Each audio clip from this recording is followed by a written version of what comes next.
Hello students, welcome back to पढ़ाई करो। तो आज का टॉपिक है one short revision of the chapter heredity and evolution. ठीक है ना। तो अगर आपको टॉपिक वाइज वीडियो चाहिए तो मेरे चैनल पे ऑलरेडी अपलोडेड है, जाके देख सकते हैं। और ये वीडियो में हम 10 से 15 मिनट में सारे के सारे चैप्टर कवर करेंगे वन शॉट में। साथ ही साथ PYQ देखेंगे, इंपॉर्टेंट क्वेश्चन क्या क्या आ सकते हैं बोर्ड पॉइंट ऑफ व्यू से, क्या क्या आए हुए हैं, सारे के सारे आज कवर करेंगे। तो एंड तक बने रहिए। तो चलिए सबसे पहले वीडियो को स्टार्ट करते हैं। ठीक है ना।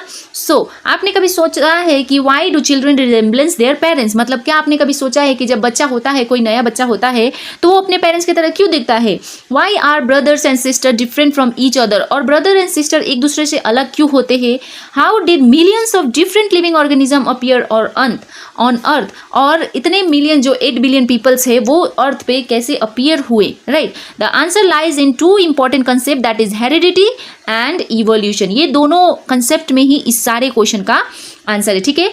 इस सारे क्वेश्चन का today we will revise the complete chapter in the easiest way possible. ठीक है ना। इस वीडियो में हम बहुत ही अच्छे से वन शॉट कवर करेंगे, जिसमें आपको सारे टॉपिक्स कवर करने को मिल जाएंगे बहुत ही आसानी से। ठीक है ना। तो चलिए शुरुआत कर देते। सबसे पहले आता है हेरिडिटी क्या है। Heredity is the process by which characteristic passed from parents to offspring. जब हमारा कैरेक्टरिस्टिक, जैसे कि हमारा आँख कलर, हमारा नोज शेप, हमारा हाइट, हमारा हेयर टेक्सचर, फेस कलर, ये सब कैसा होगा हमारे पेरेंट्स पे डिपेंड करता है। राइट। तो हमारे पेरेंट्स से जो कैरेक्टरिस्टिक पास ऑन होता है बच्चे में, that is known as heredity. ठीक है ना। एग्जाम्पल की बात करें तो देखो यहाँ पे, जैसे कि मैंने अभी एक्सप्लेन करते हुए बताया, eye colour, hair type, blood group, shape of nose. Because of heredity children resemblance their parents, और हेरिडिटी के वजह से ही बच्चे लोग जो है अपने पेरेंट्स से रिजेम्बलेंस करते हैं, मतलब सिमिलैरिटी सोज करते हैं। ठीक है। नेक्स्ट आता है हमारा ट्रेट। ट्रेट क्या है। अ ट्रेट इज एनी कैरेक्टरिस्टिक और फीचर ऑफ एन ऑर्गेनिज्म। ये कोई भी कैरेक्टरिस्टिक हो सकता है या फीचर्स हो सकता है। राइट। कि इंसान की ही बात करें या प्लांट, कोई भी, राइट, लिविंग थिंग्स की बात कर रहे हैं हम। सो टॉल होगा कि शॉर्ट होगा, ब्लैक होगा या ब्राउन आइज होगा उसका। ठीक है ना। सो एग्जाम्पल इज टॉल और short. Trait is a characteristic और एनी फीचर। ठीक है ना। याद रखने वाली बात है। एग्जाम्पल ब्लैक और ब्राउन आइज, कर्ली हेयर और स्ट्रेट हेयर, ये सारे के सारे क्या है, ट्रेट होते हैं। तो देखो यहाँ पे दो टाइप्स के ट्रेट होते हैं। सबसे पहले आता है इनहेरिटेड ट्रेट, दूसरा होता है एक्वायर्ड ट्रेट। अब दोनों में बहुत ही डिफरेंस है। ठीक है। इनहेरिटेड यानी कि जो हम जन्म के साथ लेके प्रेजेंट होते हैं। ठीक है। एक्वायर्ड यानी कि जो हम लाइफ टाइम में अपने आप को बिल्ड करते हैं, लाइक अपने आप को ढालते हैं। जैसे कि हमारा हाइट कैसा होगा, ये हमारा इनहेरिटेड ट्रेट होगा, क्योंकि वो पेरेंट्स से डिपेंड करेगा। राइट। पेरेंट्स के जीन से आता है। वेयर एज अगर हम जिम सिम जाके अपना बॉडी शॉडी बनाएंगे तो मसल ससल आएंगे, डोले शोले आएंगे, लेकिन जब हमारे बच्चे होंगे तो वो मसल्स बच्चे में पास नहीं होगा, क्योंकि वो जो हमने मसल्स बनाया, अपना बॉडी बनाया, वो हमारा अपना है, दैट इज एक्वायर्ड, हमने डेवलप किया है, वो हमारे जीन में प्रेजेंट नहीं है। लेकिन अगर क्या होगा, अगर हमारा आई का कलर ब्राउन है, राइट, तो वो हमारे बच्चे का आई कलर ब्राउन हो सकता है। ठीक है ना।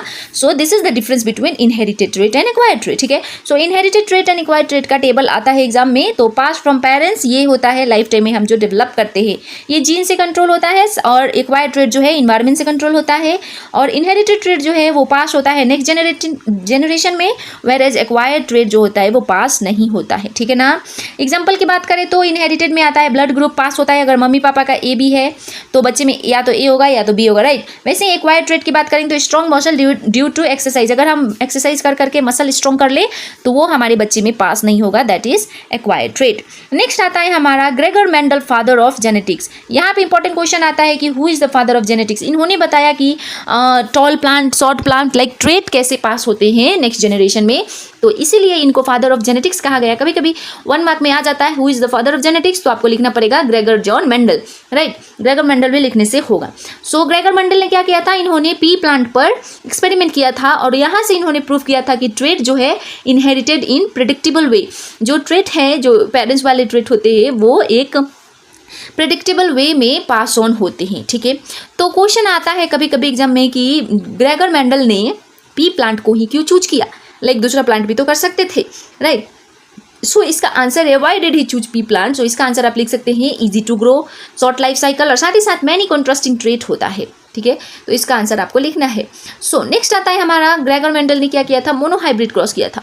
मोनो यानी कि 1। ठीक है। एक कैरेक्टर में डिफर होना। Monohybrid cross study 1 pair of contrasting trait. जैसे कि पी प्लांट ले लिया तो उसमें टॉल प्लांट लेंगे, एक शॉर्ट प्लांट लेंगे। राइट। तो यहाँ पे क्या डिफर कर रहा है, एक टॉल एक शॉर्ट, तो इसीलिए। तो देखो एग्जाम्पल की बात करें तो टॉल प्लांट, इसका कैपिटल T जीन होता है, राइट, जेनोटाइप होता है। Dwarf plant small T capital T हमेशा क्या शो करता है, डोमिनेटिंग, ठीक है, डोमिनेंस, ठीक है ना, डोमिनेटिंग बिहेवियर शो करता है। वेयर एज ये वाला क्या करता है, रेसेसिव करता है, ठीक है, तो याद रखने वाली बात है। तो देखो F1 जनरेशन में क्या आए, आप पनेट स्क्वायर वाला वीडियो देख सकते हैं आराम से, उसमें मैंने बहुत ही डिटेल से पढ़ाया हुआ है ये। तो क्योंकि ये वन सेट है तो इसमें सारे के सारे एक्सप्लेन करना पॉसिबल नहीं होगा, बहुत लंबा हो जाएगा, राइट। सो F1 जनरेशन में उन्होंने क्या देखा कि सारे के सारे जो टॉल प्लांट थे, जैसे कि कैपिटल टी से कैपिटल सी से गैमेट क्या होगा, कैपिटल टी और स्मॉल टी से क्या होगा, स्मॉल टी और स्मॉल टी। जब इन दोनों को क्रॉस किया गया तो capital T small T, capital T small T ये होगा, और दूसरा क्या होगा, देखो फिर से ये वाला कैपिटल टी स्मॉल टी है ना, और ये वाला कैपिटल टी स्मॉल टी। तो सारे के सारे क्या होंगे, क्योंकि capital T dominating behaviour show करता है, अगर ये प्रेजेंट हो तो छोटा वाला अपना चाल नहीं दिखाएगा, राइट। सो यहाँ पे F1 जनरेशन में क्या होगा, सारे के सारे टॉल प्लांट आए। लेकिन जब उन्होंने क्या किया, जब उन्होंने कैपिटल टी स्मॉल टी वाले टॉल प्लांट को जब उन्होंने क्रॉस किया फिर से, तो यहाँ से दो तरह के गैमेट आएंगे, कैपिटल टी वाले और स्मॉल टी वाले, फिर कैपिटल टी स्मॉल टी। तो देखो यहाँ से क्या बन रहा है, ये कैपिटल टी क्या बनाएगा, टॉल। ये कैपिटल टी स्मॉल टी क्या बनाएगा, अगेन टॉल, क्योंकि इसमें कैपिटल टी प्रेजेंट है, राइट। ये कैपिटल टी स्मॉल टी क्या बनाएगा, ये भी टॉल बनाएगा। लेकिन क्वेश्चन आता है यहाँ पे, देखो ये ब्लैक वाला देखना, फॉलो करना, ठीक है।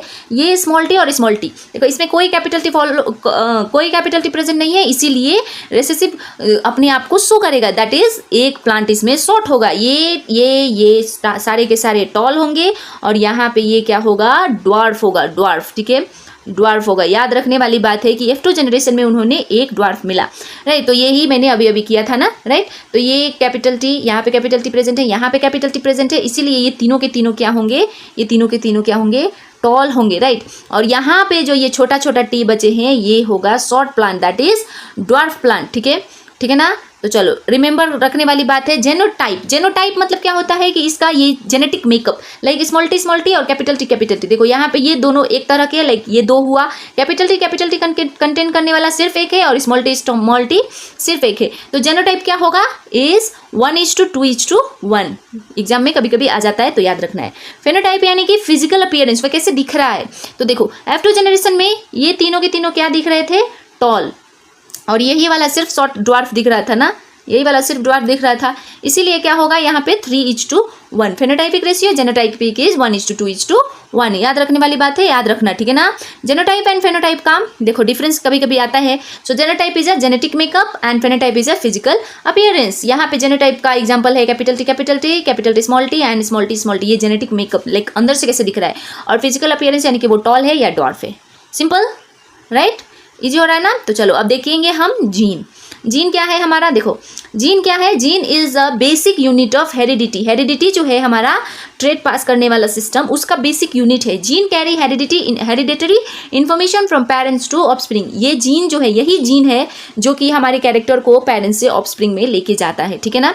नेक्स्ट आता है हमारा chromosome are thread like structure present inside nucleus. देखो ये सेल हो गया, यहाँ पे न्यूक्लियस होगा और इसके अंदर ऐसा थ्रेड लाइक स्ट्रक्चर जो है वो क्रोमोजोम होता है। और क्रोमोजोम के ऊपर क्या होता है, ये जो है ये छोटे ये सारे के सारे जीन्स होते हैं, ठीक है ना।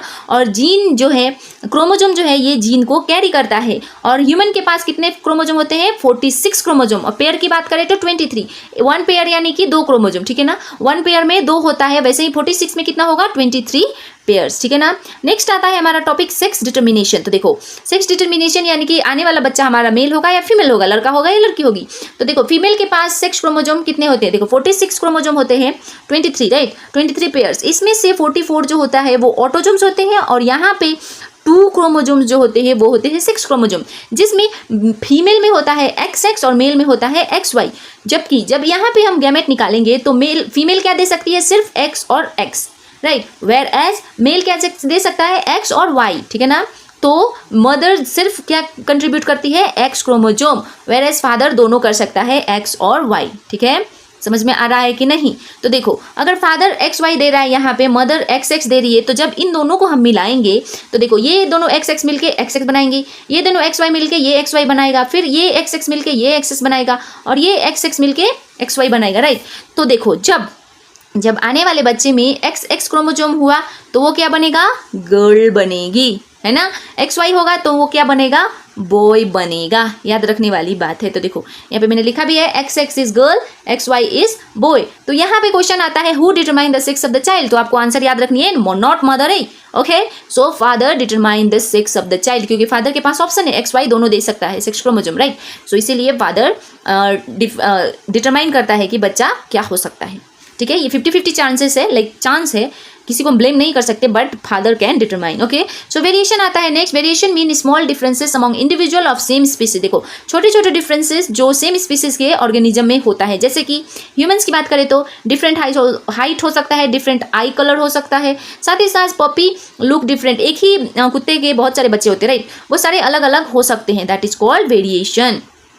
और हम पढ़ रहे हैं वेरिएशन, लेकिन वेरिएशन इंपॉर्टेंट क्यों है वो भी तो देखेंगे, राइट। तो वेरिएशन क्या करता है, हेल्प सर्वाइवल में हेल्प करता है, क्योंकि डे टू डे लाइफ में हमारा क्या है, इन्वायरमेंट चेंज होते जा रहा है और इन्वायरमेंट के साथ जीने के लिए हमको वेरिएशन चाहिए, अपने बॉडी में चेंजेस चाहिए, राइट।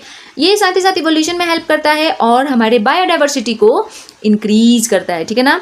तो चलिए आगे बढ़ते हैं। नेक्स्ट आता है हमारा इवोल्यूशन।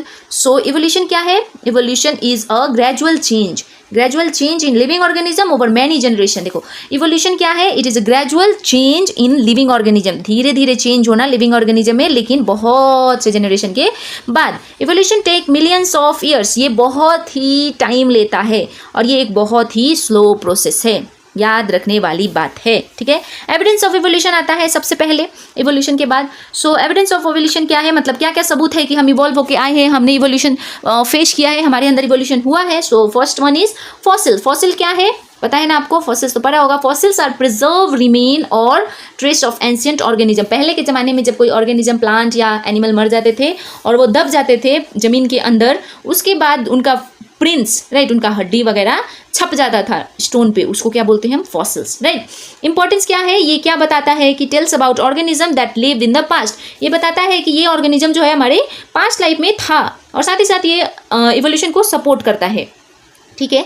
नेक्स्ट आता है हमारा होमोलोगस ऑर्गन। होमो यानी कि सेम, याद रखने वाली बात है, ठीक है। सेम स्ट्रक्चर होगा ऑर्गन का, ओरिजिन सेम होगा, लेकिन फंक्शन क्या होगा, कंप्लीटली डिफरेंट, ठीक है ना। एग्जांपल की बात करें होमोलोगस का तो ह्यूमन आर्म, देखो ह्यूमन आर्म, बैट विंग और वेल फ्लिपर, ये तीनों का क्या है, सेम स्ट्रक्चर होता है, लेकिन तीनों का काम क्या है, कंप्लीटली डिफरेंट होता है। स्ट्रक्चर सेम है इसीलिए क्या शो करेगा, ये कॉमन एंसेस्ट्री शो करेगा कि हम सेम कॉमन एंसेस्टर से आए हुए हैं।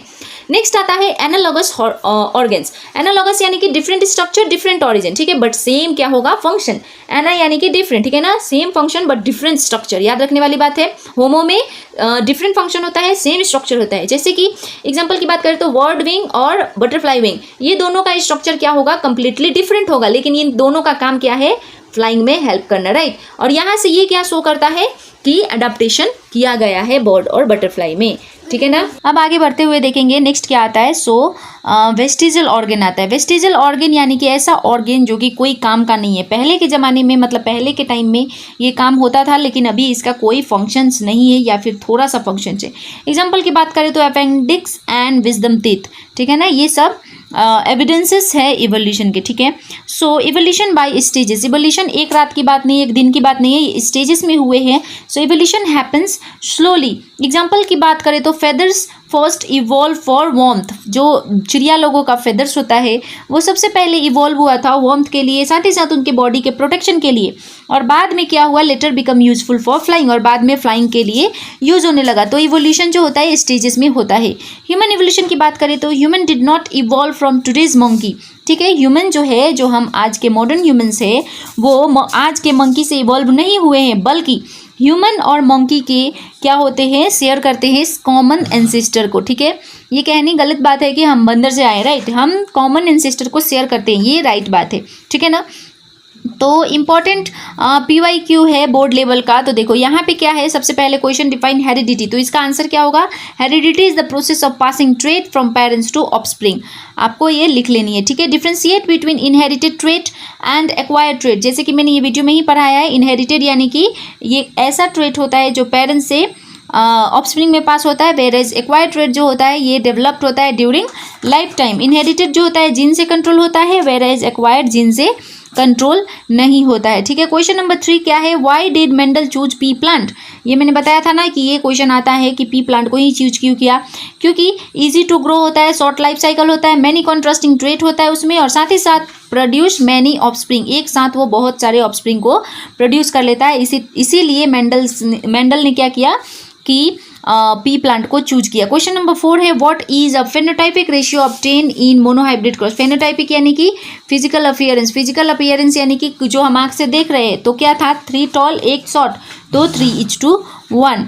ठीक है, नेक्स्ट क्वेश्चन है हमारा, what is gene. A gene is the basic unit of heredity that carries genetic information. Gene जो है ये बेसिक यूनिट ऑफ हेरिडिटी है जो कि जेनेटिक इन्फॉर्मेशन को क्या करता है, कैरी करता है। क्वेश्चन नंबर 6 क्या है, explain sex determination in human. Human में सेक्स डिटर्मिनेशन एक्सप्लेन करने आपको। So female have XX chromosomes and males have XY chromosome. The mother always contribute X, क्योंकि इसके पास ऑप्शन क्या है, सिर्फ X या X।